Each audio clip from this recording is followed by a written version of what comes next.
Boas tardes a todas e a todos que nos possam estar aqui a assistir. Vamos dar início a este segundo webinar sobre o feminicídio. Hoje temos um painel de absoluta excelência e antes de proceder à apresentação de cada uma das pessoas que vão falar, eu queria naturalmente, para além de saudar toda a gente, queria dizer que todas as questões que pretendam vir a colocar às oradoras e orador, peço que as coloquem no Q&A para depois, e não no bate-papo, para depois poderem ser respondidas a quando do debate. Vamos dar início com a comunicação da juíza Maria del Carmen Maldonado, que é presidente do Conselho Superior da Judicatura do Equador e que desenvolveu, vai fazer a apresentação de uma aplicação que desenvolveu no Equador relativa à transparência da tramitação processual dos casos de feminicídio. Olá, doutora Maria del Carmen Maldonado, es un placer para todas nosotras poder tenerla aquí con nosotras para hablar de este instrumento tecnológico para transparentar los femicidios.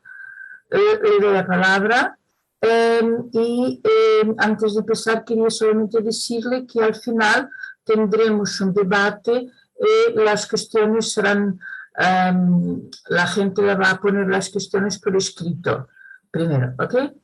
Muchas gracias, tiene usted la palabra. Muchísimas gracias, apreciada Teresa, señora magistrada, consejera del Supremo Tribunal de Justicia de Portugal y presidenta de la Junta Directiva de la Asociación Portuguesa de Mujeres Juristas. Gracias por su amable invitación a este importante encuentro.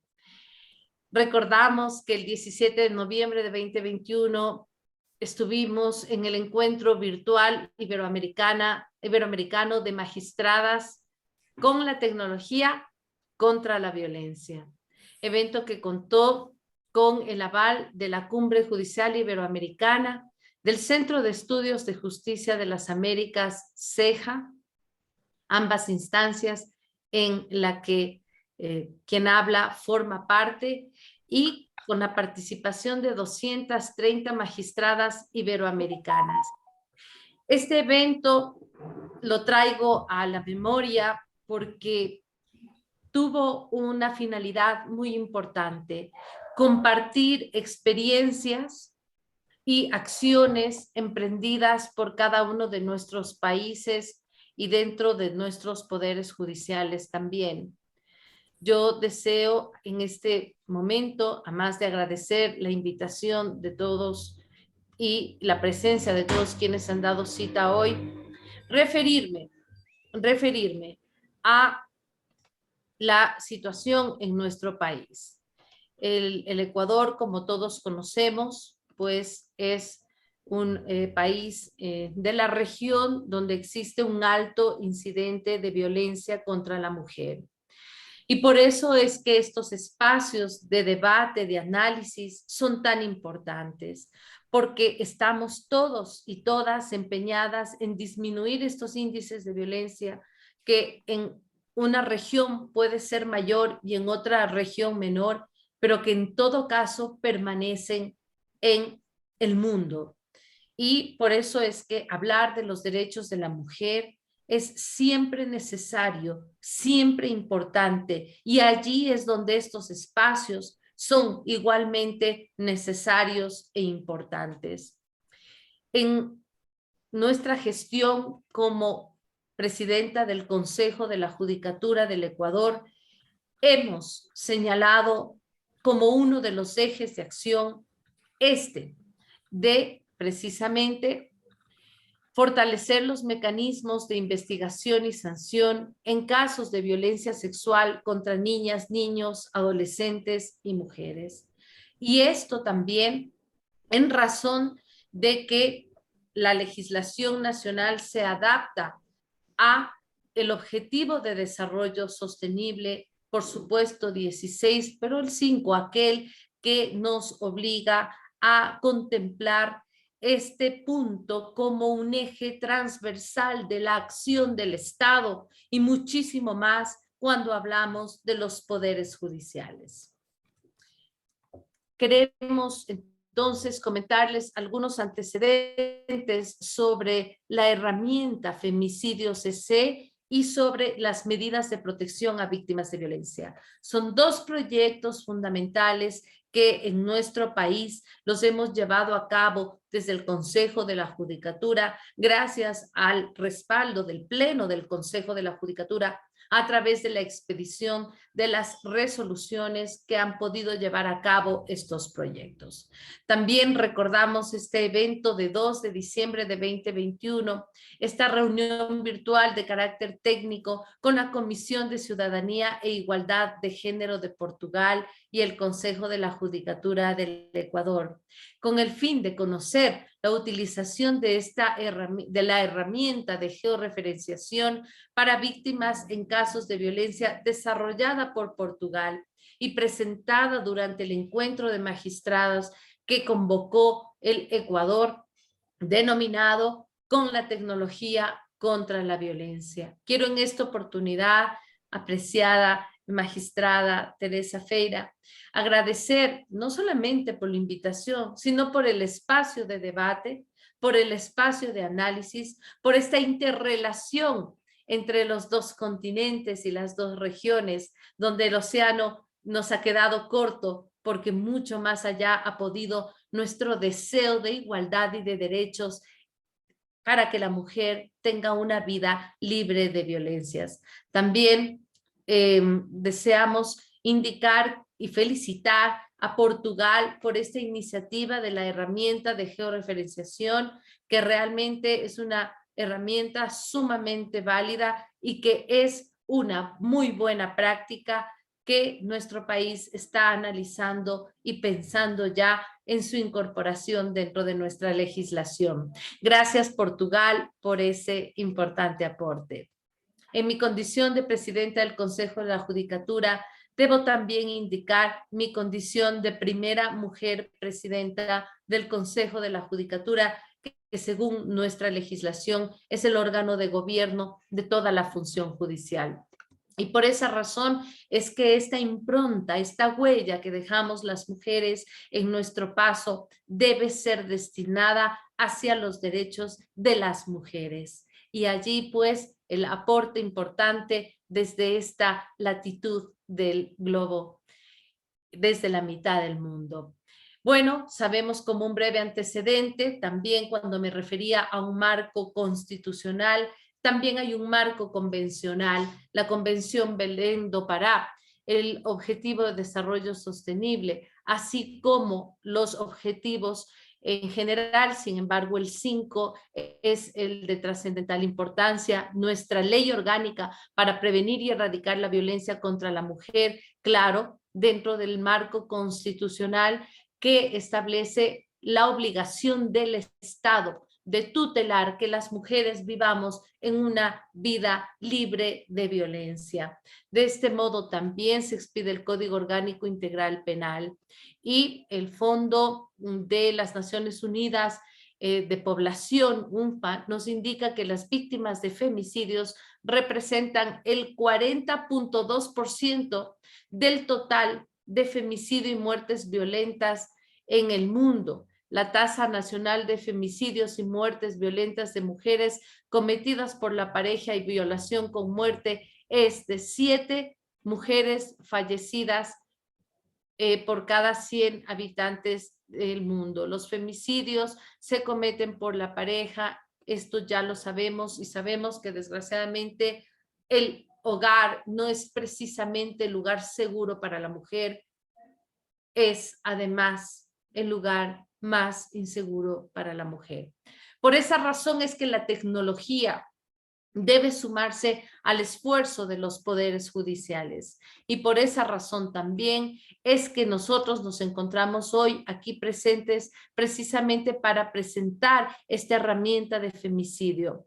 El uso de las tecnologías de la información tienen que coadyuvar en nuestros esfuerzos por un gobierno abierto. Y por eso el Consejo de la Judicatura, en aplicación de su resolución 20-2021, tiene también esta función de gobierno abierto. Vamos a pasar a la presentación. Si las láminas están listas, por favor.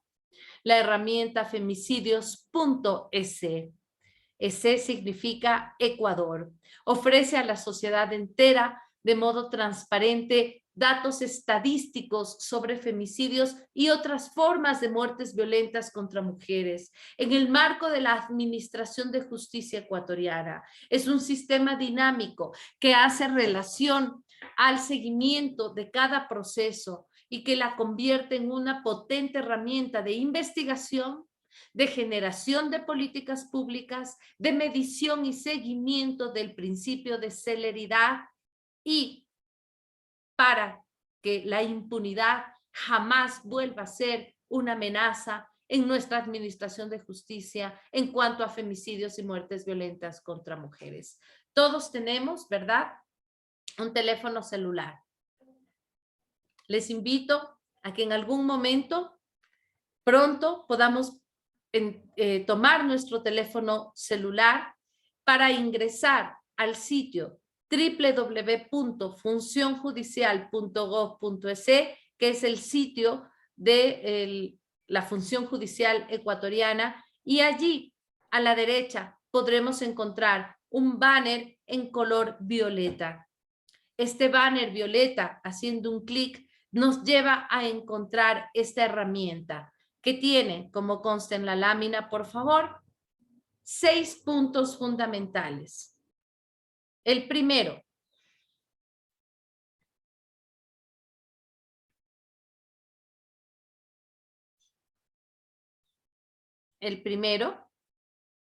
tiene que ver con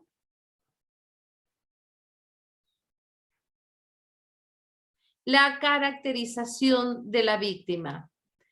Allí sabemos perfecta y exactamente, está dividido en las provincias de nuestro país.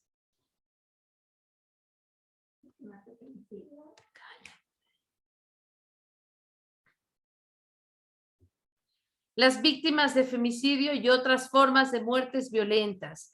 Aquí tenemos, entonces, cuáles son las víctimas, quiénes son las víctimas y dónde se encuentran. Solamente ingresando el número de la causa podemos saber en qué espacio del territorio nacional se ha generado un femicidio. Si pasamos al segundo banner, encontramos, por favor, la lámina. Encontramos la caracterización de las víctimas, es decir, edad de las víctimas, si la víctima estaba embarazada o no, si la víctima deja hijos en orfandad, cuántos hijos tenía, si la víctima de este femicidio tenía discapacidad, qué tipo de discapacidad, si era extranjera, qué nivel de educación, porque recordemos que las mujeres tenemos permanentemente amenaza de truncar nuestros proyectos de vida, de profesionalización. Y también se debe conocer sobre las mujeres extranjeras, porque recordemos que Ecuador registra un alto nivel de movilidad humana desde países vecinos como Colombia o Venezuela. Pasamos al siguiente, por favor. Se trata de la caracterización del agresor. Ya perfectamente en el Ecuador se sabe quiénes son los agresores.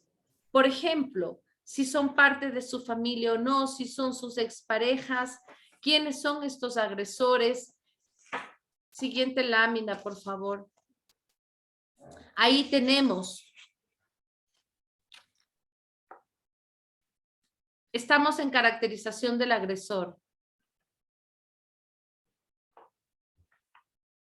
Tenemos, sí, luego el victimario se suicida o hay otro tipo de muerte seguido al femicidio o la muerte violenta.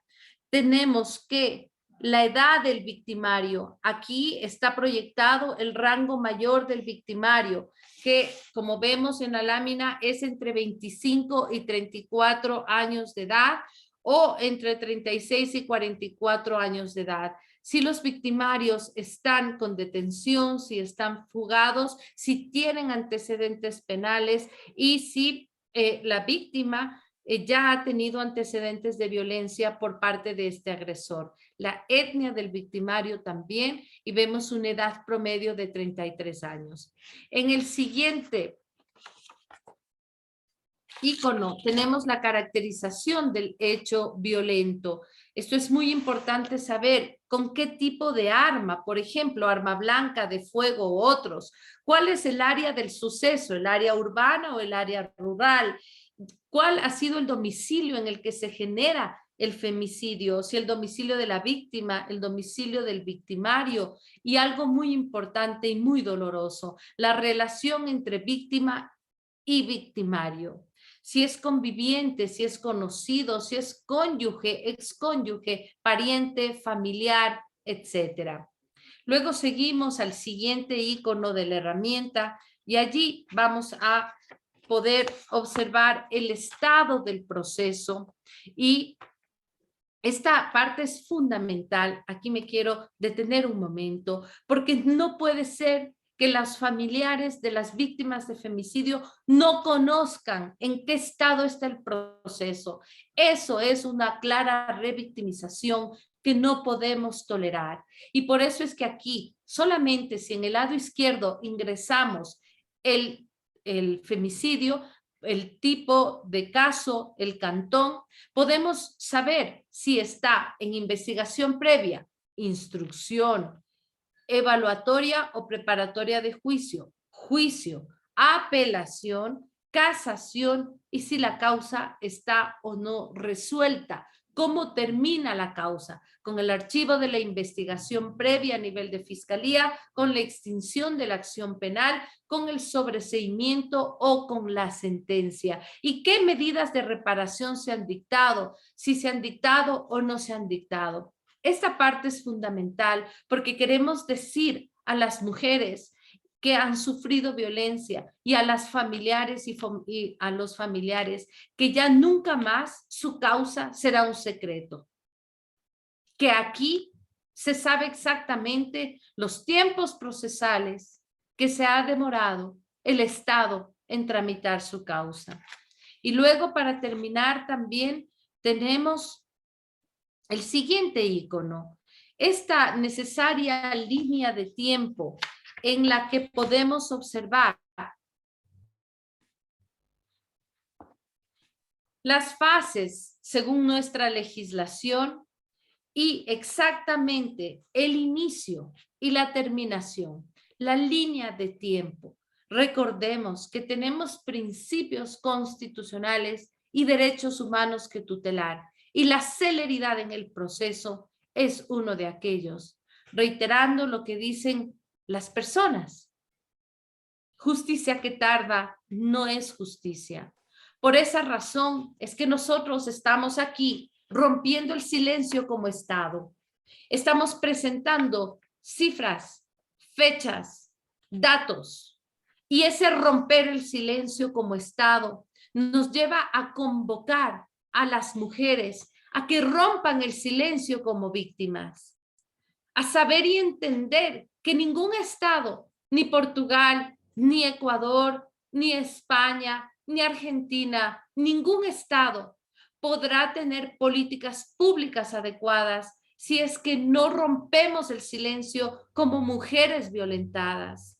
La invitación a los gremios como la Asociación Portuguesa de Mujeres Magistradas, como la Asociación Ecuatoriana también o la Asociación Mundial, debe ser unirnos en esta lucha de romper el silencio, para así romper círculos de violencia, para así erradicar y extirpar la violencia de los tejidos sociales y con ello permitir que el Estado tenga cifras favorables, que no solamente serán cifras, porque detrás de cada cifra hay un proyecto de vida truncado o hay una vida truncada, que es lo que más duele.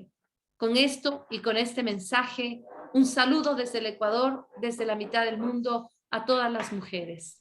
Muchas gracias. Muchísimas gracias, doctora María del Carmen Maldonado, por su ponencia, que nos ha abierto luces muy importantes para todas nosotras, aquí en Portugal y no solamente, porque esto hecho de romper el silencio, de hacer responsable al Estado, es un hecho absolutamente fundamental en la lucha contra la violencia, que no es una lucha de nosotras las mujeres solamente, es una lucha del Estado, es una lucha de la sociedad, es una lucha de hombres y mujeres, de toda la gente. Eu agradeci à doutora Maria do Carmo Maldonado a sua comunicação excelente e esta ferramenta que é absolutamente excepcional, do meu ponto de vista, porque efetivamente ao permitir romper o silêncio e demonstrar a responsabilidade do Estado, habilita e capacita todas as mulheres a verificarem que a sua situação é tão relevante quanto a situação de qualquer outra cidadã ou cidadão. Estou convicta que esta ferramenta tecnológica não ficará apenas nas fronteiras do Equador. Vou dar a palavra agora à professora Alice Bianchini, minha querida amiga, que é professora na PUC de São Paulo e é vice-presidente da Associação Brasileira de Mulheres de Carreiras Jurídicas e que tem um trabalho e uma obra muito larga sobre estas matérias, que vos convido a conhecer, e que vai, referindo-se à jurisprudência do Tribunal Interamericano de Direitos Humanos sobre estas matérias de feminicídio, vai especificamente comentar uma sentença recente, de setembro do ano passado, o caso Barbosa de Sousa contra o Brasil, em que as questões do feminicídio aparecem associadas e cruzadas com as questões do racismo. Dou a palavra à professora Alice Bianchini. Muito obrigada pela sua disponibilidade em participar. Doutora Tereza Ferri, eu que fico muito feliz com a possibilidade de estar aqui com vocês para falar desse tema da sentença que condenou o Brasil. Claro que a gente diz, é sempre muito ruim ter uma sentença que condena o nosso Brasil, o nosso país, mas de qualquer forma é muito importante que essa condenação tenha acontecido para que, mais uma vez, se possa abrir os olhos em relação a esse problema seríssimo que é a situação da violência contra a mulher no Brasil. Eu parabenizo aqui a doutora Maria do Carmo Maldonado, que excelente esse projeto, esse instrumento, essa ferramenta. Eu diria, doutora Maria do Carmo, que o que não se mede, não se muda. Então, a importância muito grande dessa ferramenta de medir, né, a quantidade de violência é exatamente com essa possibilidade de, a partir do conhecimento, nós interferirmos na mudança desse quadro tão dramático, tão trágico de violência contra a mulher no Brasil. Aproveito para dizer da alegria, então, de estar ao lado de pessoas que eu admiro tanto, doutora Maria do Carmo Maldonado, doutora Tereza, doutor Paulo Pinto de Albuquerque, né? Conheço muito o trabalho do doutor Paulo Pinto de Albuquerque, né? E fico muito honrada de estar aqui com vocês. Aproveito também para registrar a presença lá no Brasil da nossa querida Fabiana, né? Que é a presidente da Associação Brasileira de Mulheres de Carreira Jurídica na parte de São Paulo, que é o estado brasileiro. Então, fica aqui também o meu registro. Eu vou fazer aqui uma projeção e já queria dizer que essa projeção ela estará disponível para quem tenha interesse, de forma que pode perfeitamente ter acesso. Doutora Tereza, caso dê algum problema na transmissão aqui dos slides, eu peço, então, por gentileza, que me diga, tá? Bom, então a gente está nesse nosso webinar sobre a questão do feminicídio, e eu começo, então, né, como a doutora Tereza mencionou, vou fazer a minha apresentação acerca do caso Maria Barbosa, que o Brasil foi condenado, então, perante a Corte Interamericana de Direitos Humanos. Uma observação importante é dizer que o Brasil já esteve por 11 vezes, então, perante a Corte Interamericana de Direitos Humanos, sendo que dos 11 casos do Estado, contra o Estado brasileiro, que chegaram até o tribunal, em apenas um o Brasil não foi condenado. Nos outros todos, como tal qual o que nós vamos analisar hoje, houve efetivamente a condenação do Brasil. A Corte Interamericana de Direitos Humanos, só para a gente situar, né, está dentro do Sistema Internacional de Proteção dos Direitos Humanos. Temos ao nosso lado a Corte Europeia dos Direitos Humanos, como também a Corte Africana dos Direitos Humanos, e tudo dentro de um sistema que é o Sistema Regional de Proteção dos Direitos Humanos. Dentro dessa situação, então, né, quando a gente vai analisar essa decisão da Corte Interamericana de Direitos Humanos, no caso Márcia Barbosa, eu vou começar a fazer um resumo muito rápido do que foi o caso, para que a gente possa ter uma dimensão do que nós estamos falando. E a gente começa exatamente com o ano de 1998, quando houve a morte de Márcia Barbosa de Souza. A partir da morte de Márcia Barbosa de Souza, começou-se as investigações, e essas investigações levaram à suspeita de que o autor do homicídio teria sido o então deputado estadual Aércio Pereira de Lima. E ele, por ser deputado estadual, ele tinha, então, né, detinha exatamente gozava da imunidade parlamentar.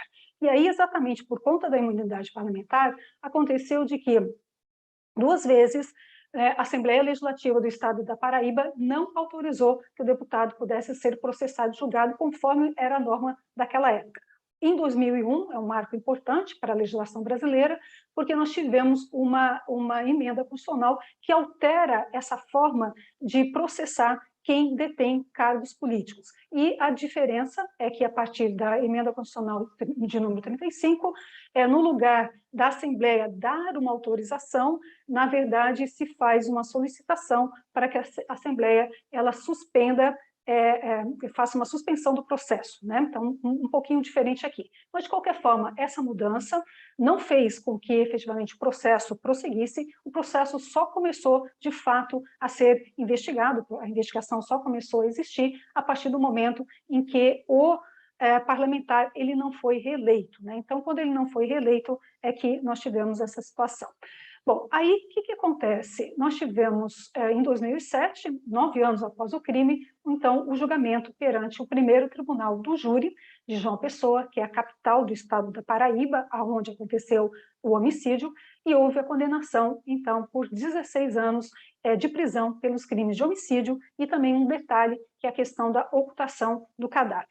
Houve recurso da sentença e aconteceu exatamente no ano seguinte, antes da decisão em relação ao recurso da sentença, o réu faleceu e, portanto, foi extinta a punibilidade e o caso foi arquivado. Mas, não obstante o caso ter sido arquivado, nós tivemos, então, uma demanda já no ano de 2000, perante a Comissão Interamericana de Direitos Humanos. Essa demanda foi levada pelo CEGIL e pelo GAJOP, e essas entidades, então, levaram ao conhecimento da Comissão Interamericana de Direitos Humanos uma série de atentados que aconteceram em relação à situação que envolvia Márcia Barbosa. O caso, então, saiu da Comissão Interamericana e chega até a Corte Interamericana de Direitos Humanos somente no ano de 2019, e ele é julgado agora em 2021, como disse a doutora Tereza, né?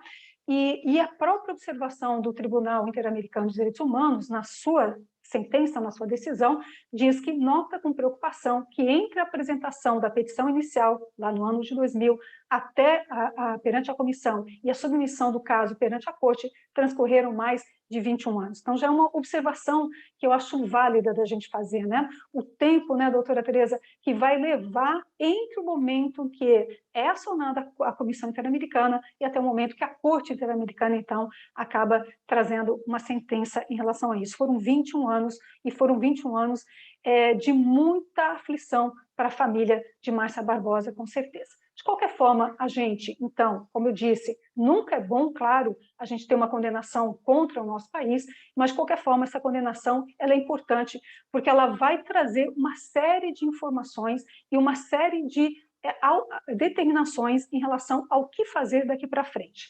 E temos, então, para a gente falar de forma geral do caso, a publicação da sentença aconteceu no dia 24 de novembro, que foi a publicação. Foi o primeiro caso de feminicídio contra o Brasil, então os demais casos não envolviam a questão do feminicídio. Pela primeira vez, a Corte Interamericana analisa o Instituto da Imunidade Parlamentar, determinando parâmetros para que a sua aplicação esteja em conformidade com os direitos e deveres previstos na Convenção Americana sobre Direitos Humanos. Então, a gente tem toda uma análise também importante sobre este tema.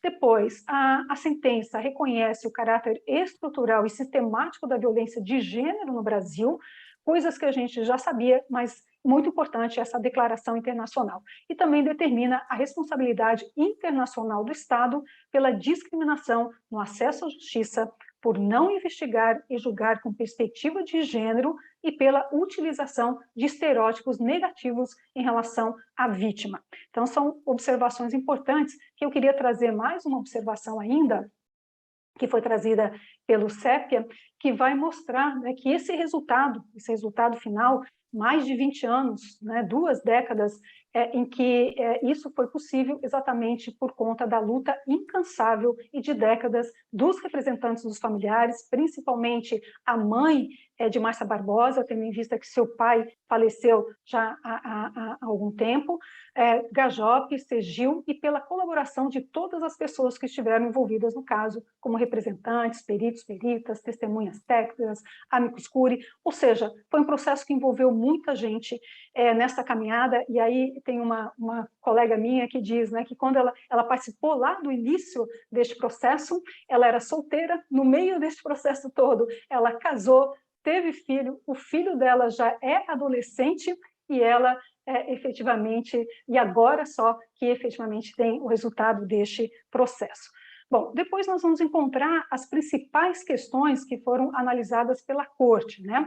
Então, nós tivemos a questão da aplicação indevida da imunidade parlamentar, a falta da devida diligência na investigação em relação, inclusive, aos demais suspeitos, tinha mais gente que não foi investigada, a violação da garantia do prazo razoável, né, o tempo que durou esse processo, e a quarta questão, que é a utilização de estereótipos de gênero nas investigações.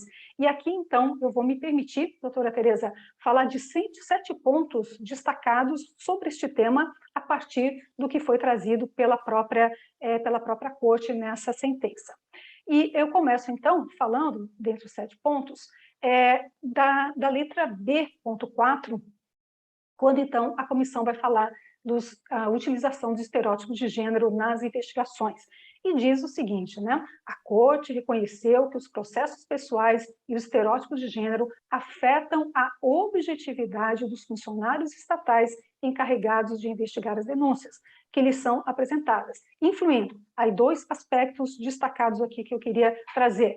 Na percepção, para determinar se aconteceu ou não um fato de violência, e número 2, em sua avaliação de credibilidade das testemunhas e da própria vítima. Então, este é um ponto fundamental, né? Nós temos estudado esse tema, nos debruçado sobre isso, a Convenção Belém do Pará traz, de uma forma muito enfática, essa preocupação com a questão dos estereótipos de gênero, e nós estamos em pleno século XXI e ainda, né, nos deparando com essas situações de estereótipo de gênero que vêm a trazer prejuízos muito grandes para as mulheres.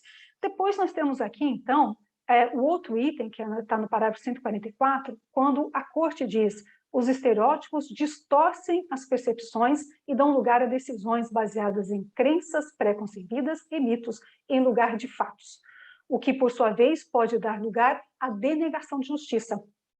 Então, muito importante também essa associação que a Corte faz com a utilização de estereótipos e o quanto que isso pode trazer a própria denegação de justiça. E diz mais a Corte, né? Incluindo a revitimização das denunciantes. E aqui, então, eu trago o ponto 1 que eu queria destacar, que é exatamente a questão da revitimização, a questão da violência institucional, e trazendo, então, para o âmbito do Brasil, e a notícia de que, em relação à violência institucional, em novembro do ano passado, foi editada uma lei, 14.245, que na própria ementa traz o nome de Lei Mariana Ferrer, que vai trazer, então, tem como objetivo coibir a prática de atos contra a dignidade da vítima e ter testemunhas durante o curso nos processos na esfera do judiciário, em especial, mas não somente, relacionados aos crimes contra a dignidade sexual.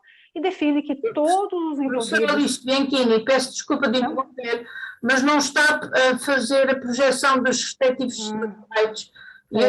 E queria pedir que fizesse isso, senão perde-se metade. Pronto, muito obrigada. Veja se agora, doutora, agora está projetando ou não? Agora está no slide da Lei Mariana Ferrer, justamente. Isso, então está com alguma coisa, um bugzinho aqui, que eu vou colocar nessa forma assim, ver se assim está projetando também. Tá bom, tá ótimo. Então eu tenho que fazer nessa forma, não dá para fazer tela cheia como eu estava fazendo. Muito bom. Então, prosseguindo aqui, Mariana Ferrer teve o nome, na própria lei traz o nome Mariana Ferrer, exatamente porque foi vítima de uma situação muito constrangedora, ela está vítima de um crime sexual, e na audiência em que ela está sendo ouvida, ela foi feito muitos atos atentatórios contra a sua dignidade. Por isso, então, essa lei leva o seu nome. E aí a gente vai encontrar, ainda na letra B4, quando a corte verifica que existia uma intenção de desvalorizar a vítima, quando nós estamos lá na Márcia Barbosa, e que durante toda a investigação e o processo penal, o comportamento e a sexualidade de Márcia Barbosa passaram a ser um tema de atenção especial. Então, no lugar, se verificou a corte, no lugar de se atentar para o fato que foi a morte, o assassinato, as circunstâncias dessa morte, quem teria sido o autor dessa morte, o processo acabou se transformando numa via de análise em relação às características de personalidade da vítima, inclusive com muitas fake news, né? Não se falava muito isso naquela época, mas agora a gente pode falar disso em relação à própria vítima.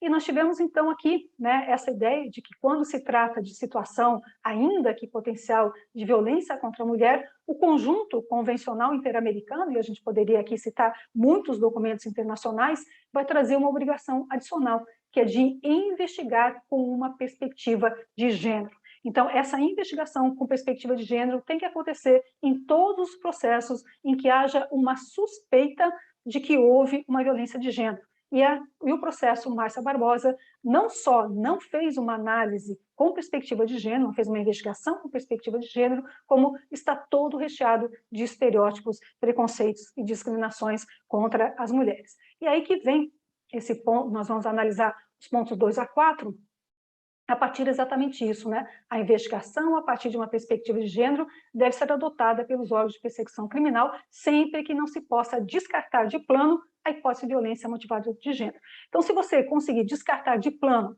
que não foi uma violência motivada por gênero, ok, não precisa fazer a investigação com perspectiva de gênero, mas se tiver qualquer dúvida, tem que fazer a perspectiva tem que fazer a investigação com perspectiva de gênero, e aqui eu vou trazer na sequência os pontos 2 a 4 que eu destaquei. O ponto 2 é exatamente uma novidade que nós temos aqui no Brasil, a partir do ano passado, que é o protocolo julgamento com perspectiva de gênero.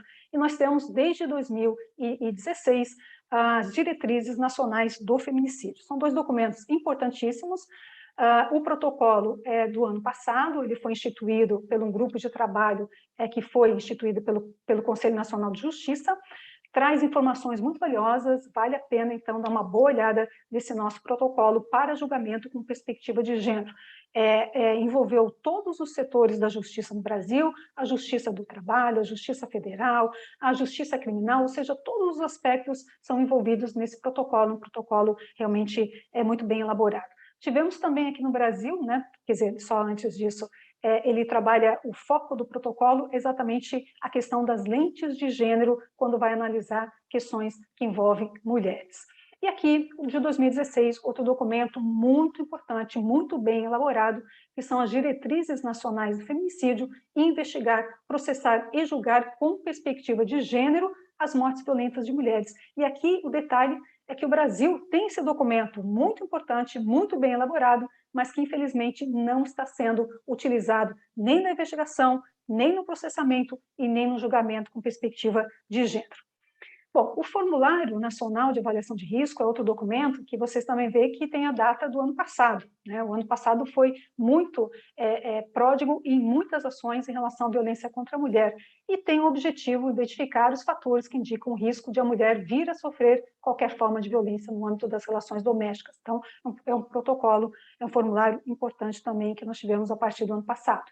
A capacitação, o que nós temos aqui no Brasil, só para situar um pouquinho, o Conselho Nacional do Ministério Público traz uma recomendação para que seja discutido a questão de violência de gênero nos cursos de formação e atualização dos membros do Ministério Público. Mas, detalhe, doutora Tereza, só no ano passado que a gente tem uma recomendação desse tipo, né? O quanto que o Brasil está atrasado.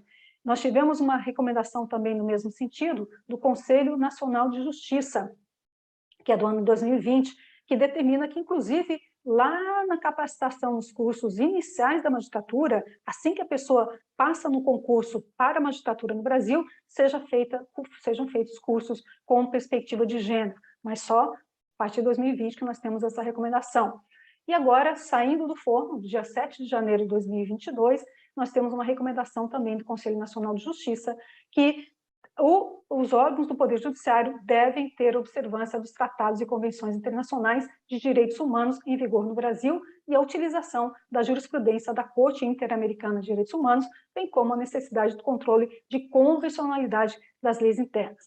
Eu trago essa observação exatamente para entender que bom que nós temos o Conselho Nacional de Justiça dizendo isso, mas que pena que precisa ser dito isso, porque deveria ser uma coisa lógica, né? Algo que já deveria estar acontecendo e não precisaria nem ser recomendado, porque já era de ação e atitude dos poderes, dos órgãos do Poder Judiciário brasileiro. Mas sabemos que não, dificilmente se fala de controle de convencionalidade no Brasil.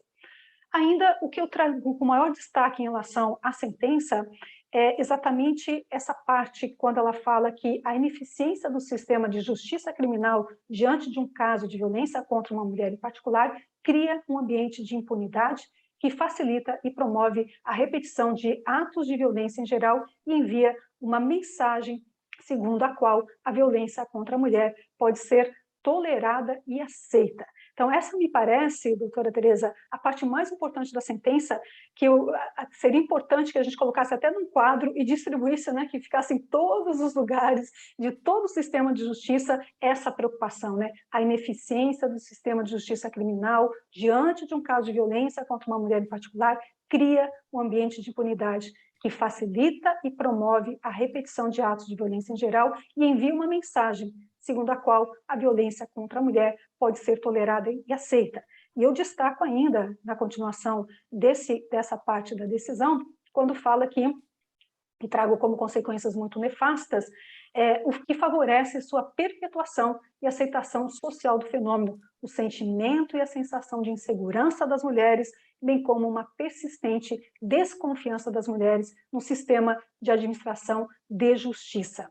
Então, essa é uma consequência muito gravosa, e em relação a isso, eu trago um problema que nós enfrentamos aqui no Brasil, e só conseguimos resolver em março do ano passado, que ainda estava sendo utilizada com bastante recorrência a tese da legítima defesa da honra em caso de morte de mulheres. E só no ano passado, em março de 2021, o Supremo Tribunal Federal Brasileiro decide pela inconstitucionalidade da tese de legítima defesa da honra, dizendo que não pode, nem de forma direta e nem de forma indireta, ser utilizado como argumento de defesa, fundamentação da defesa, a tese da legítima defesa da honra, né?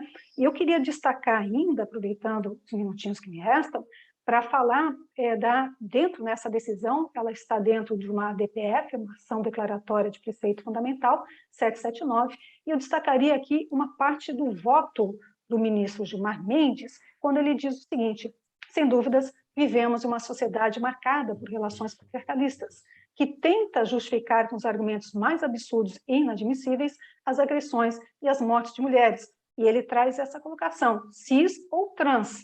em casos de violência doméstica e de gênero. Então, chamo a atenção dessa fala porque mostra exatamente o que ainda acontece no Brasil. Então, nós temos agora uma decisão no sentido de que essa argumentação não pode ser utilizada pela defesa, mas, infelizmente, nós sabemos que ainda existe no Brasil casos que mulheres estão sendo mortas a pretexto da legítima defesa da honra. A diferença é que agora esses casos haverá condenação, diferente de antes, que poderia haver absolvição. Mas, infelizmente, os casos ainda acontecem e agora a diferença é que vai haver condenação.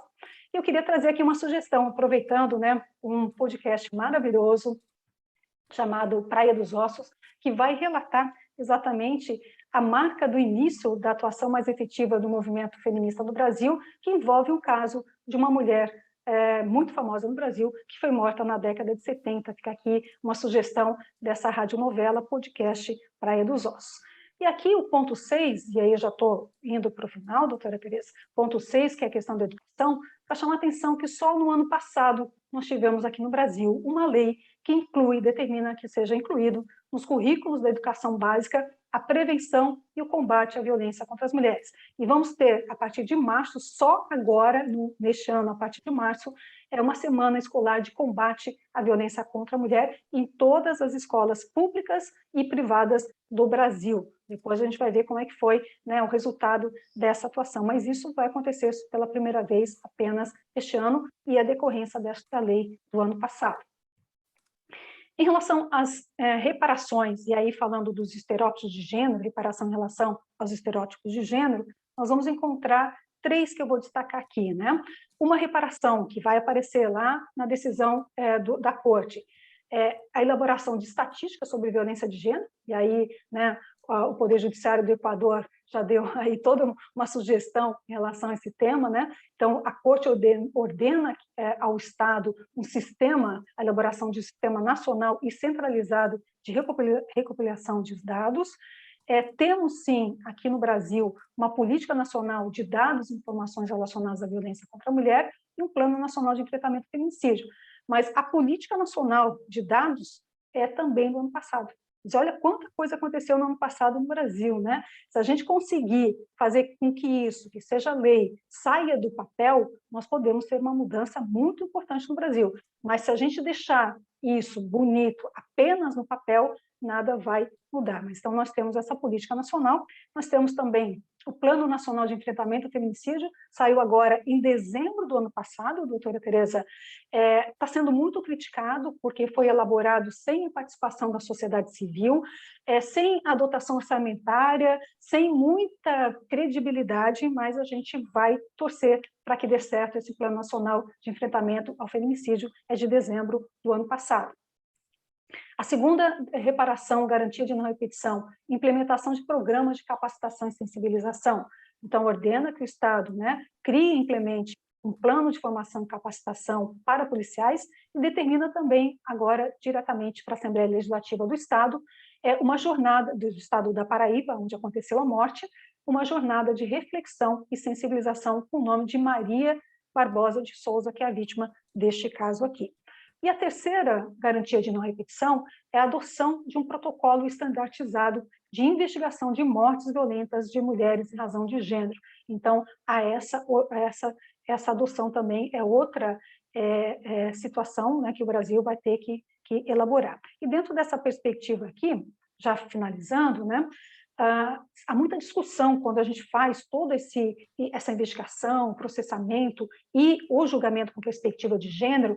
Aqui no Brasil, a gente está ainda discutindo se é uma questão de quebrar a ótica e a necessidade de imparcialidade do juiz ou se não haveria problema com relação à imparcialidade do juiz. E aí eu trago, em relação a esse tema, exatamente uma frase de Max Weber, e Max Weber vai dizer que neutro é quem já se decidiu pelo mais forte. Então, é claro que a gente tem que ter uma percepção de que a situação da violência, quando atinge as mulheres, faz com que as mulheres sejam mais vulnerabilizadas. Eu não gosto de dizer que as mulheres são mais vulneráveis, elas são mais vulnerabilizadas. E aí nós precisamos, sim, de uma ação efetiva para combater essa maior vulnerabilização das mulheres. E a gente tem também aqui, só para a gente finalizar, e é também agora recente, de dezembro do ano passado, as metas nacionais 2022 aprovadas no 15º Encontro Nacional do Poder Judiciário. E aí a meta número 8 é exatamente priorizar o julgamento dos processos relacionados ao feminicídio e à violência doméstica contra a mulher, identificando e julgando até o dia 31 de dezembro deste ano 50% dos casos de feminicídio. Vamos torcer, né, para que essa meta efetivamente seja atingida, para que a gente possa, pelo menos, dar uma resposta à família dessas mulheres que foram vítimas de feminicídio. E aí, para finalizar, então, e dizer que a gente precisa sempre, né, ter um pouco de luz no fundo do túnel, um pouquinho de otimismo também, mas um otimismo realista, eu trago aqui Cora Coralina, que é uma poetisa brasileira que nós, mulheres, gostamos muito pela sua força, pela identidade da luta dela com a luta das mulheres. E ela fala o seguinte: fiz a escalada da montanha da vida, removendo pedras e plantando flores.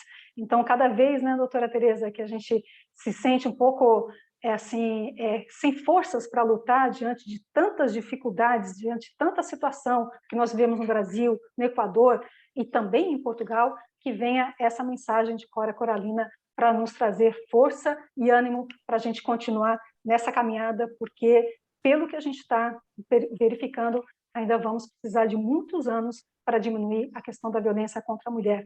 Dados vão mostrar que vamos atingir a igualdade entre homens e mulheres, mas a gente vai ter que ter um pouquinho de paciência, porque, conforme os dados, nós vamos esperar 143 anos para chegar à igualdade entre homens e mulheres. E todos os dados mostram para a gente que quanto maior é a desigualdade de gênero, mais é a violência de gênero também. Então, se a gente quer e queremos diminuir a violência de gênero no Brasil, no Equador, em Portugal, em todo o mundo, nós temos que investir na diminuição da desigualdade de gênero. Então, esse é um ponto muito importante que a gente tem que trabalhar e fico muito feliz com a oportunidade de estar falando aqui neste evento tão importante. Muito obrigada, professora Alice Bianchini, pela sua excelente palestra. A sua comunicação abordou pontos fundamentais na jurisprudência e também nas questões práticas e concretas que se nos põem na aplicação do direito. A questão dos preconceitos de género, dos estereótipos de género, é algo que efetivamente obsta a que a justiça seja eficaz, seja atual e de uma forma clara possa prevenir e reprimir a violência contra as mulheres.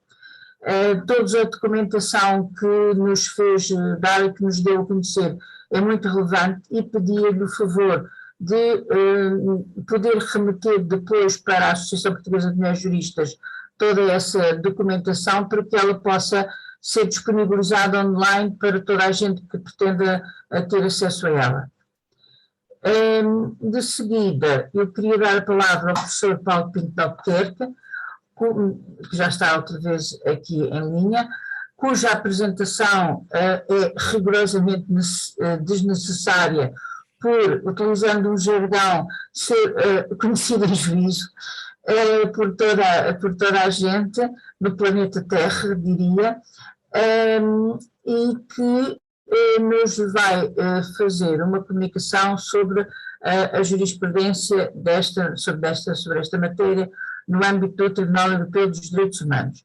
E antes de começar, queria obviamente agradecer em nome pessoal e em nome da Associação a sua disponibilidade, interesse e amabilidade em participar neste webinar. Muito obrigada.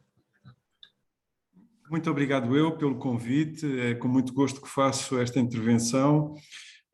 Aliás, tenho feito várias intervenções, quer em Portugal, quer no Brasil, sobre esta matéria. Estive em Brasília, onde falei no STJ sobre esta matéria e, portanto, no fundo, vou repetir algumas das coisas que já disse noutras ocasiões. Mas que é sempre bom recordar porque, infelizmente, como já foi dito também hoje, estes assuntos mantêm atualidade.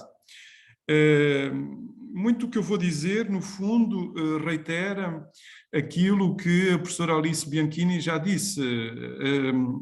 O Tribunal, a Corte Europeia, está em perfeita sintonia com os órgãos jurisdicionais do sistema interamericano e, portanto, envia aos Estados europeus a mesma mensagem no que diz respeito ao femicídio e à violência contra as mulheres em geral. São conhecidos os casos mais, digamos, mais emblemáticos: Controva contra a Eslováquia, Tomazic contra a Croácia, Opus contra a Turquia, Talpis contra... São, digamos, os casos mais emblemáticos. Estes nomes surgem recorrentemente na literatura. Só para vos recordar um ou dois deles, por exemplo, no caso Controva, discutia-se a circunstância de os órgãos de polícia criminal, a polícia eslovaca, ter convencido a vítima a desistir de sucessivas queixas, até que efetivamente aconteceu aquilo que era inevitável, que era um incidente mais grave depois daquela espiral de violência. No fundo, o incidente que teve lugar resultou da circunstância de os órgãos de polícia criminal terem sido coniventes com o agressor e terem pressionado a vítima e a família da vítima a desistir de sucessivas queixas, no fundo com a justificação de que aquilo era um family matter, era um assunto de família, portanto a polícia não devia meter o bedelho, como se costuma dizer em português, não devia meter o nariz em assuntos de família. E, obviamente, a Eslováquia foi condenada por violação do artigo 2º. No caso de Tomazic contra a Croácia, foi um caso muito interessante porque dizia respeito à interrupção de tratamento psiquiátrico do agressor. O Estado tinha providenciado para que este agressor fosse internado, porque precisava de tratamento psiquiátrico, e o tratamento foi interrompido sem justificação, e depois, na sequência dessa interrupção, houve o incidente fatal que gerou a queixa em Estrasburgo. No caso Opus, é um caso também muito, muito conhecido. No fundo, o agressor justificava a sua conduta por motivos de honra, era um crime de honra, como muitas vezes é argumentado, e este crime de honra ocorria depois de vários incidentes graves em que o ofendido revelou de facto a sua agressividade e a justiça, o sistema de justiça não reagiu. Para vos dar um exemplo, num dos incidentes ele deu 7 facadas à mulher, ela não chegou a morrer dessa vez, e ele foi punido, o agressor foi punido com 300 euros de multa, e a multa foi suspensa. Portanto, e depois veio a ser condenado pelo homicídio, mais tarde, quando ocorreu esse incidente mais fatal, mas foi libertado logo em seguida, condicionalmente, e portanto havia uma condescendência, digamos, uma tolerância das instâncias formais de controlo, ou seja, dos tribunais, muito grande para com este tipo de homicídio de honra, ou crime de honra, digamos assim, este femicídio de honra. No caso Talpis também era um caso de passividade judicial, os tribunais não reagiam aos incidentes, à sucessão de incidentes que no fundo se agravaram, se iam agravando ao longo do tempo, e o Estado italiano foi condenado por essa passividade, acompanhada também de linguagem discriminatória da parte das autoridades judiciais. No caso Tershana é um caso muito interessante porque é um ataque de ácido, com ácido, com um químico contra a mulher, e do que se tratava aqui era de saber se o Estado tinha tomado todas as medidas preventivas para proteger a mulher, não obstante os avisos sucessivos de que esse ataque estava iminente. Ora bem, em todos estes casos, no fundo, o Tribunal trata estes problemas à luz do artigo 2º da Convenção, ou seja, proteção de direito à vida. E quais são as 4 vertentes? Há 4 vertentes desta proteção. A primeira é uma obrigação de proteger o direito substantivo à vida, ou seja, o Estado não pode ser responsabilizado por ação nem por omissão pela violação do direito à vida.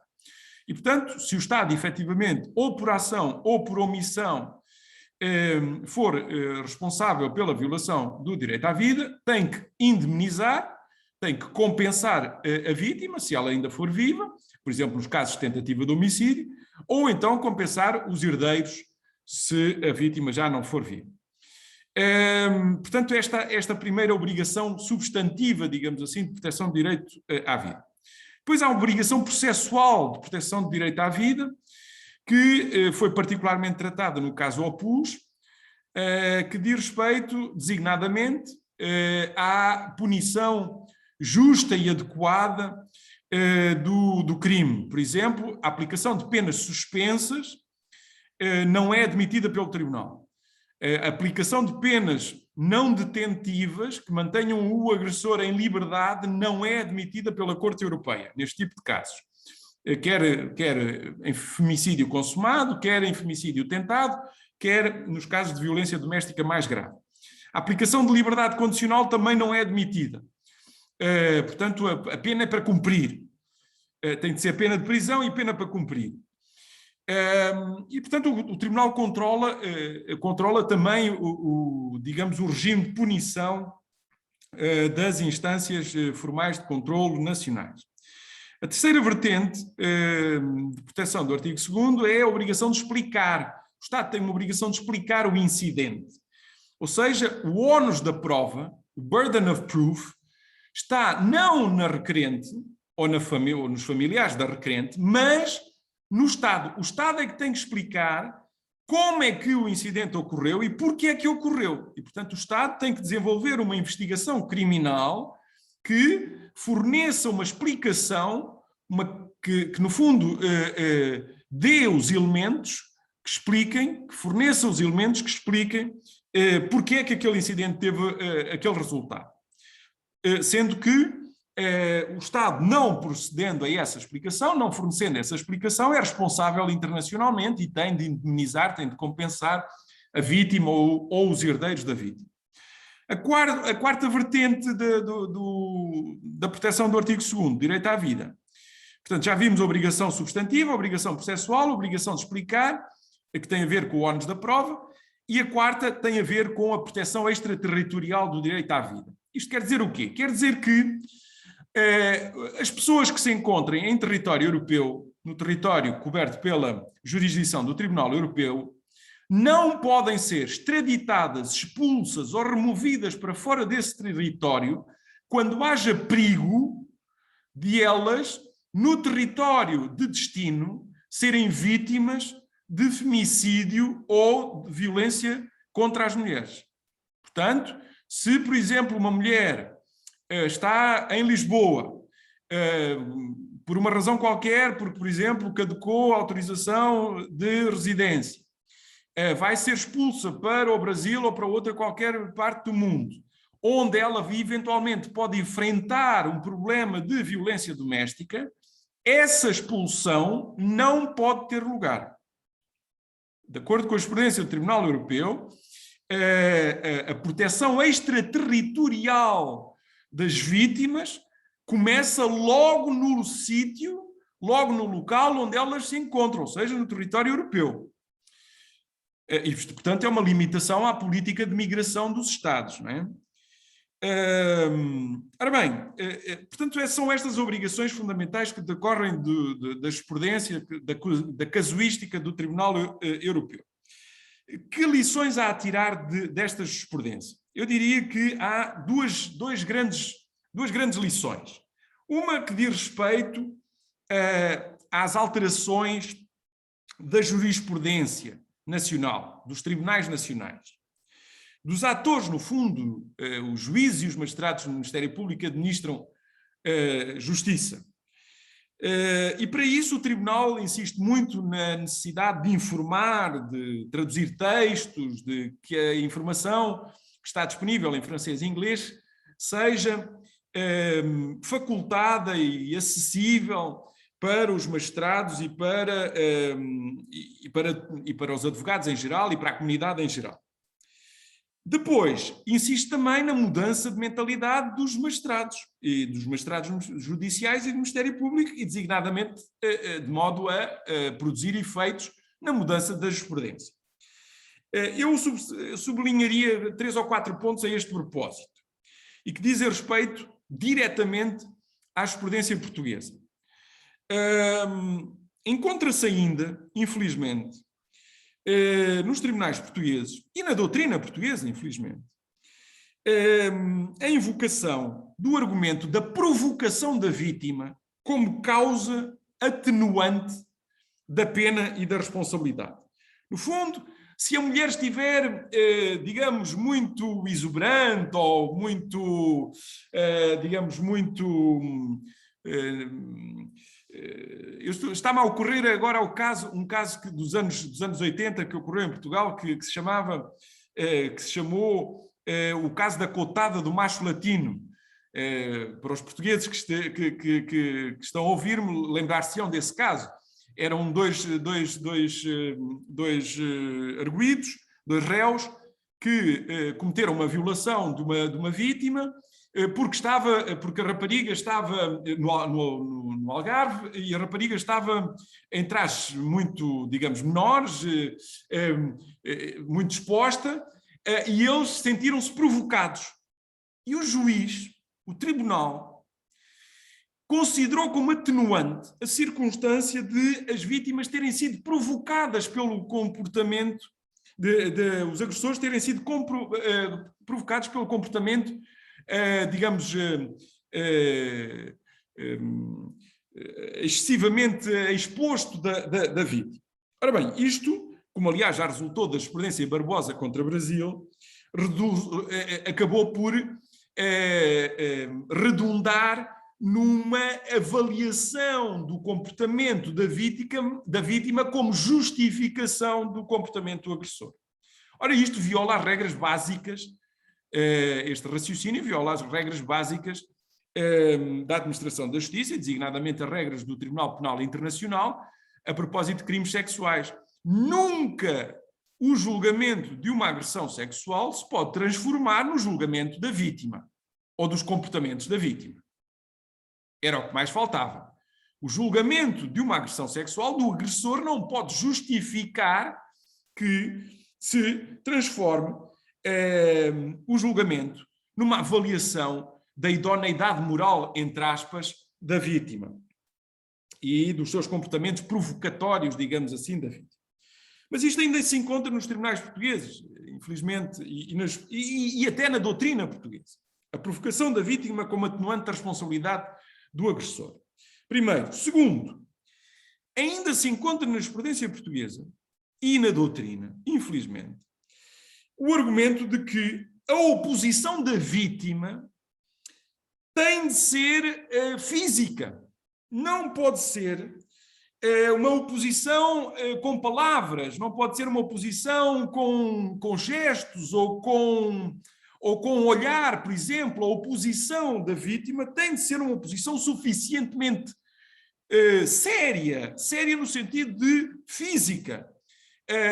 Isto é muito importante porque, no fundo, isto supõe que, na dúvida, o agressor pode assumir que a vítima consente na violência. É aquilo que já alguns chamaram, na doutrina portuguesa, a coação não indesejada. Ou seja, a vítima, pelo seu silêncio ou pelo seu digamos, pela falta da sua reação física, acaba por consentir, na leitura do agressor, consentir na violência. Ora bem, mais uma vez, este tipo de justificação é completamente disparatado e completamente contrário às regras internacionais, designadamente às regras, às rules of court do TPI, do Tribunal Penal Internacional. A vítima não tem de se opor fisicamente a qualquer tipo de violência, designadamente a qualquer violência sexual, basta que ela se exprima por qualquer modo que seja, por qualquer forma que seja, até por um olhar em sentido de reprovação da conduta do agressor, para ele não poder assumir que a vítima está a consentir na agressão ou está a consentir na coação. E, portanto, o conceito de coação não indesejada, que alguma doutrina portuguesa avança, é completamente disparatado e é uma violência contra as vítimas. Outro elemento que ainda se vê na jurisprudência e na doutrina portuguesa é o de diminuir a importância, a dignidade penal de certos contactos de natureza sexual. Por exemplo, os toques no seio, nas nádegas, até no sexo, são considerados como assunto menor, como mínima non cura ad pretor, e, portanto, o tribunal não tem que tratar destas coisas de lana caprina, estes atos que podem ser despoderados, mas que não são criminais. Ora, nós sabemos, diz a experiência, que muita violência começa precisamente por estes atos. Estes atos que parecem menores são atos que despoletam no futuro atos mais graves de violência doméstica e de violência sexual, que depois acabam por, mais cedo ou mais tarde, por terminar em femicídio. E, portanto, esta tolerância da jurisprudência e de alguma doutrina portuguesa em relação à dignidade penal ou à falta de dignidade penal relativamente aos contactos de natureza sexual é absolutamente intolerável. Viola o direito internacional, viola a jurisprudência do Tribunal Europeu e, portanto, tem de ser censurado. Isto é o grande grupo, digamos assim, de lições a tirar em relação à jurisprudência, aos tribunais e à doutrina em geral. Que lições tirar em relação à lei, ao quadro legal? Ora bem, as principais lições a tirar da jurisprudência do Tribunal Europeu são, eu diria, duas.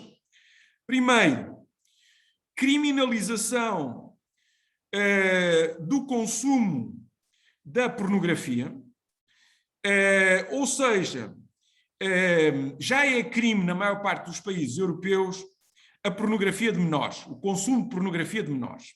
Em Portugal é crime desde 2007. A pornografia de menores, mesmo pornografia de menores ficcionados, ou seja, de imagens de menores que não existem, essa pornografia de menores é crime. É crime em Portugal desde 2007 e é crime na maior parte dos países europeus. Mas o que o Tribunal Europeu diz é de que as formas mais graves de pornografia de adultos, como por exemplo a pornografia violenta, deve ser criminalizada. A pornografia é o início de muita violência contra as mulheres. A pornografia entre adultos é o início de muita violência, sobretudo a pornografia violenta, a pornografia, por exemplo, que envolva bestialidade, que envolva uso de força física violenta, excessiva, é claramente um fator que agrava as condições de violência contra as mulheres. E, portanto, esse é um elemento fundamental, criminalização da pornografia, sobretudo da pornografia violenta. O outro elemento é a criminalização do consumo da prostituição, ou seja, do lado do consumidor. Não do proxeneta, não do lenocínio, porque esses já são punidos, pelo menos em Portugal e na maior parte dos países europeus, mas do lado do consumidor, como acontece em alguns países do norte da Europa. Portanto, o consumidor da prostituição deve ser criminalizado. Porquê? Porque nós sabemos que a prostituição, o consumo da prostituição, alimenta estereótipos relativamente à mulher que são altamente nocivos, principalmente do equilíbrio de uma relação, digamos, conjugal e sexual equilibrada, e que despoletam também violência no seio familiar e em geral, contra as mulheres. Portanto, o que há a tirar, as lições que há a tirar da jurisprudência europeia em matéria de quadro legal são a de que se deve caminhar para a criminalização da pornografia violenta e se deve caminhar no sentido da criminalização do consumo da prostituição. Portanto, não é criminalizar a prostituta. Não, a prostituta, coitada, tem que ser assistida de outra maneira. É criminalizar o consumidor da prostituição. Porque é esse que está a alimentar o negócio, é esse que está a violentar a mulher, é esse que está a construir estereótipos em relação à mulher que mais tarde vão ser nocivos para o equilíbrio social. E, portanto, são estas as principais lições a tirar do Tribunal, da jurisprudência do Tribunal Europeu, quer em matéria de jurisprudência, quer em matéria de legislação. Eu repito, em matéria de jurisprudência, há que alterar mentalidades dos magistrados e da doutrina.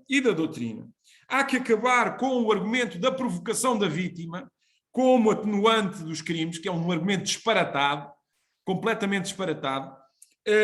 As mulheres podem andar vestidas como bem entendem, como os homens, aliás, portanto não é por causa de estarem mais cobertas ou menos cobertas que o agressor pode ter nisso uma justificação para agredir a mulher.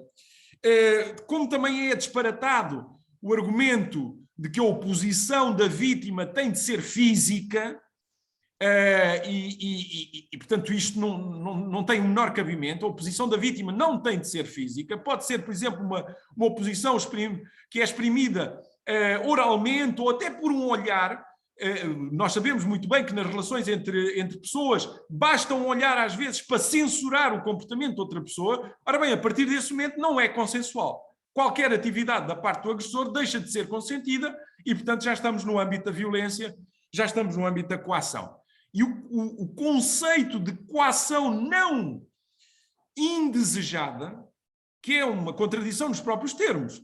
A coação não indesejada, esse conceito além de ser uma contradição nos próprios termos, é uma violência contra a vítima.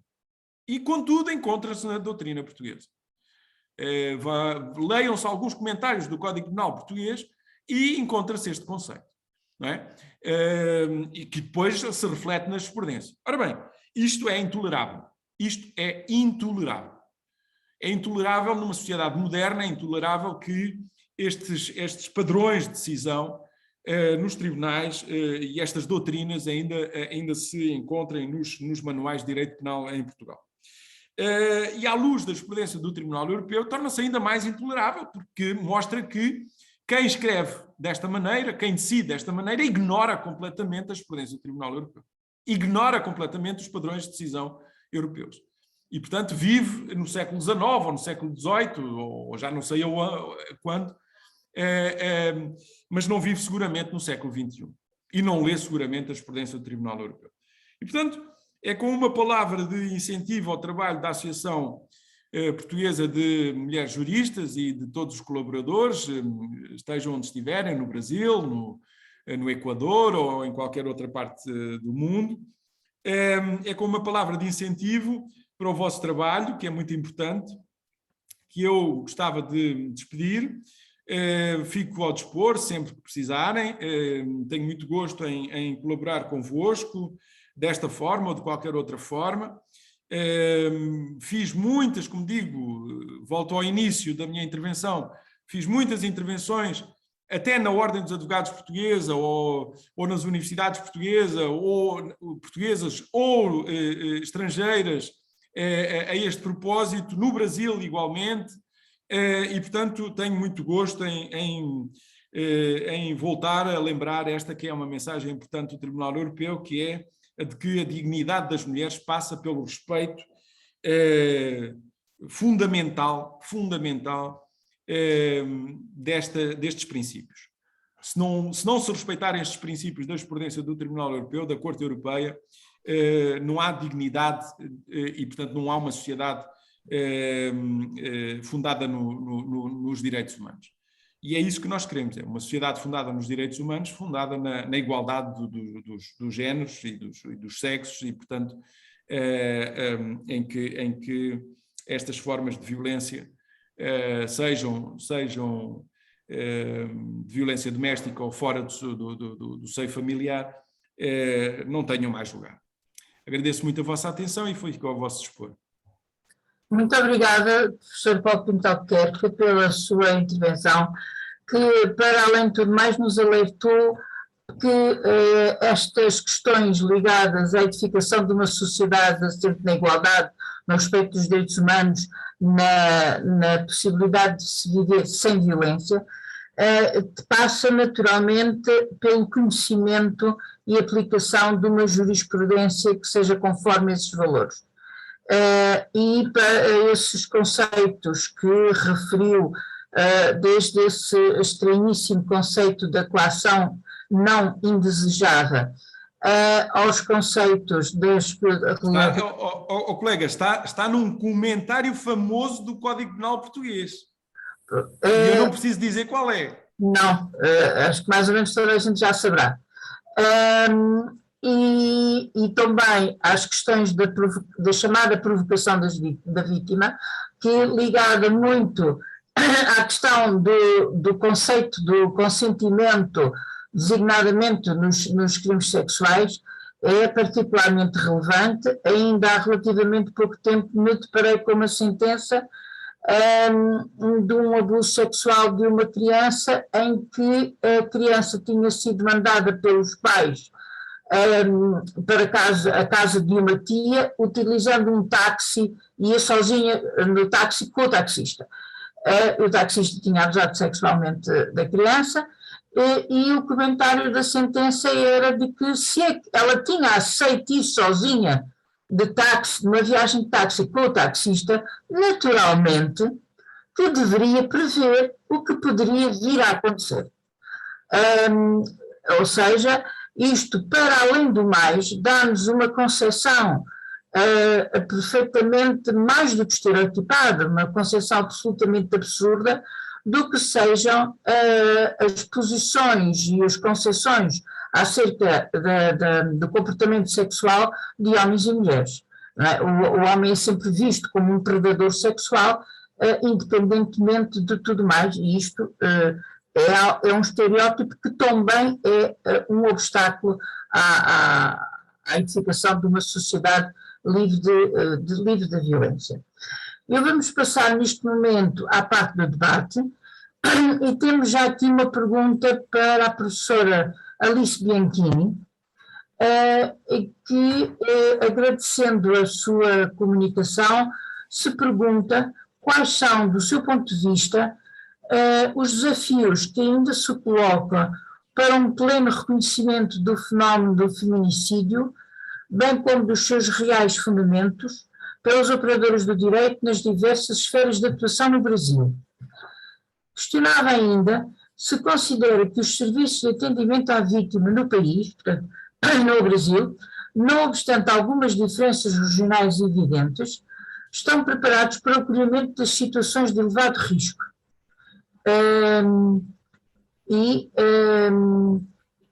Esta é a questão que foi posta.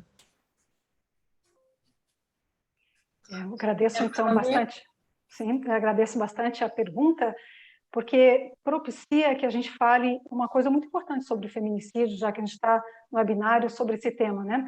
O feminicídio, ele é uma morte anunciada e é uma morte previsível e evitável. E aí, doutora Tereza, é muito importante a gente compreender exatamente isso. O feminicídio nunca é um único momento de violência contra aquela mulher. É sempre uma sucessão de violências que vai seguir, então, e vai ter o término final com o feminicídio. Com isso, o que eu gostaria de chamar a atenção? Se é uma consequência, né, de uma sucessão de violências, nós temos que pensar o que está por trás dessa sucessão de violências. E a sucessão de violência traz exatamente uma informação importantíssima que a gente tem mencionado o tempo todo, né? Então, dentro dessa perspectiva, o que a gente pode trabalhar? Linguagem. Nós falamos sobre, por exemplo, a questão da linguagem, o doutor Pinto de Albuquerque falou nós estamos na ordem dos advogados, né? Então, veja, né, doutora Tereza, a Ordem dos Advogados de Portugal, a Ordem dos Advogados do Brasil. Então, essa questão da linguagem parece um detalhe, mas ela é muito importante para que a gente possa, enquanto mulher, nos sentirmos legitimadas, nos sentirmos pertencentes ao local. Aqui no Brasil, eu participo da Comissão Nacional da Mulher Advogada e a gente tem um pleito, que inclusive a gente tem um abaixo-assinado. Quem quiser participar aí também, quem quiser estar também participando das minhas redes sociais, eu estou como professora Alice, porque nós temos um abaixo-assinado para a gente alterar o nome da instituição, no lugar de Ordem dos Advogados, Ordem da Advocacia do Brasil. E aí fica a mesma sugestão aí para Portugal. Mas, de qualquer forma, a questão da linguagem é um ponto importante. Outro ponto importante também que eu queria chamar a atenção, nós temos uma pesquisa da ONU que foi feita em vários países, foi feita no Brasil, foi feita no Equador, foi feita em Portugal, para falar e pensar sobre a questão das discriminações de gênero. E no Brasil e no Equador, por exemplo, para trazer esses dados mais específicos, nós temos mais de 90% da população do Brasil e da população do Equador que tem preconceitos em relação à mulher. E o principal preconceito é exatamente a mulher na política, né? E aí a gente tem um tema importante, que é a participação da mulher na política, porque a participação da mulher na política vai propiciar, dentre outras coisas, que a gente possa ter mais efetividade em relação às políticas públicas. E aí eu já vou trazer para outra pergunta que foi feita também, com relação às políticas públicas, né, a rede de enfrentamento no Brasil.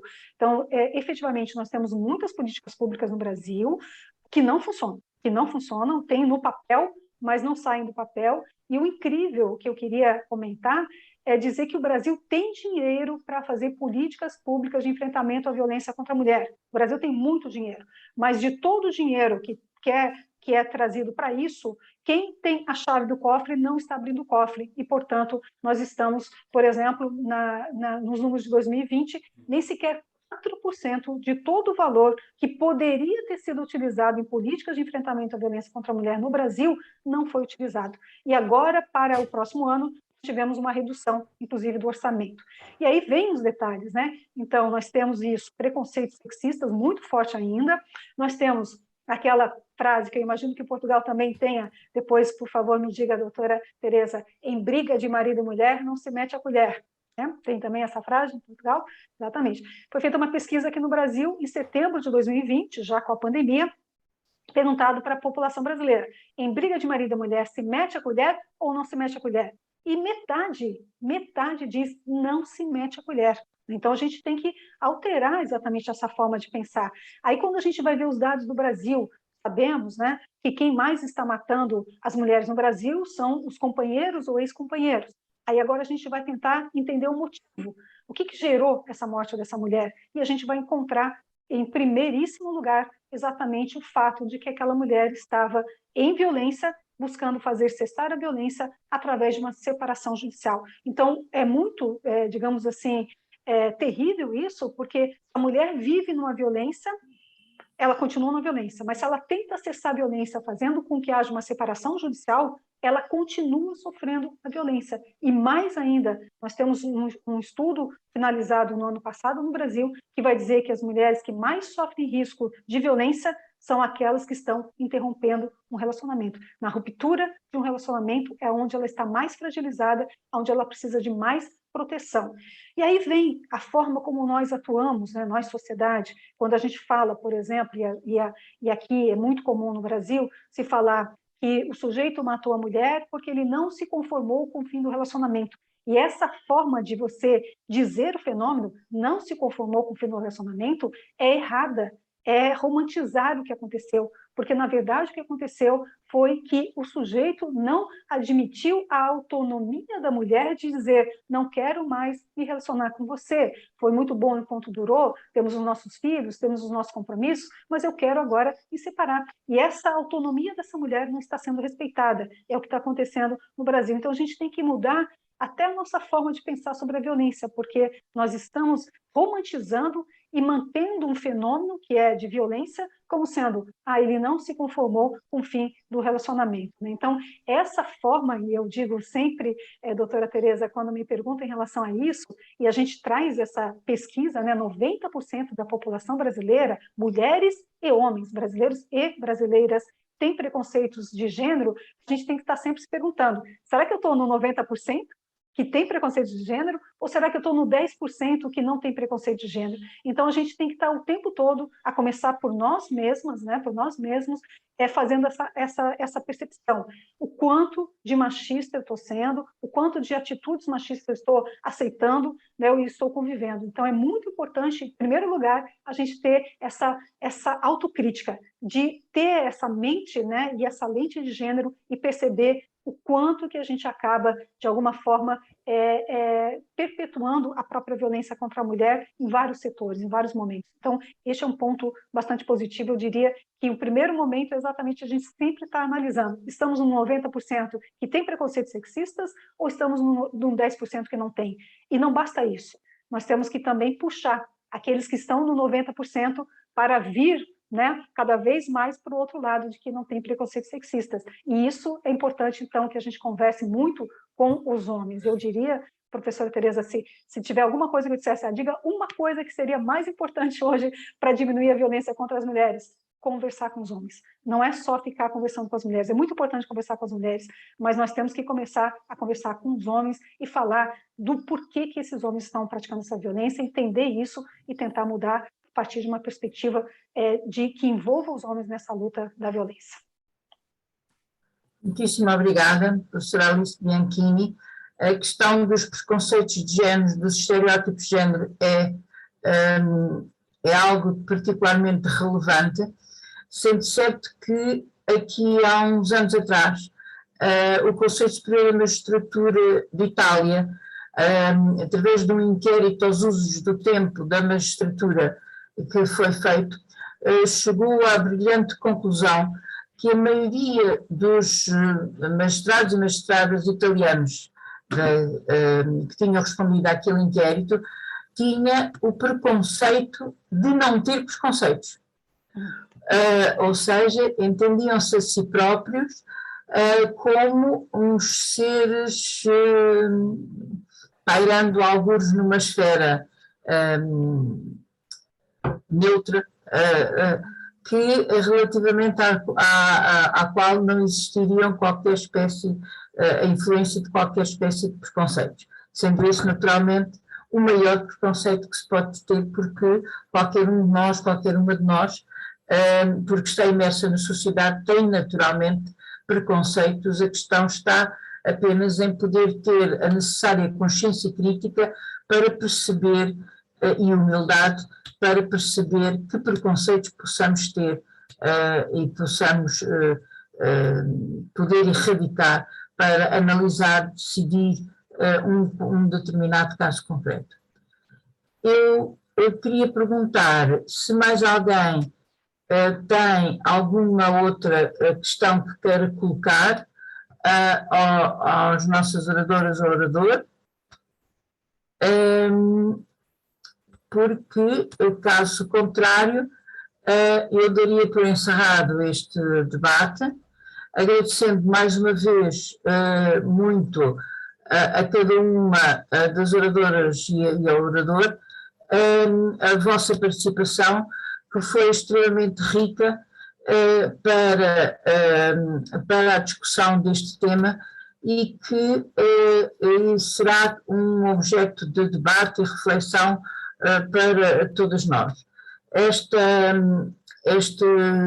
webinar vai ficar disponível no canal YouTube da APMJ e, portanto, poderá ser visionado, revisto por qualquer uma pessoa e visionado por qualquer outra pessoa que assim o entenda. Não havendo, de facto, mais nenhuma questão para debate, eu dou por encerrada esta sessão agradecendo a vossa participação. Muitíssimo obrigada. Obrigado. Obrigada, boa tarde. Deus, boa tarde.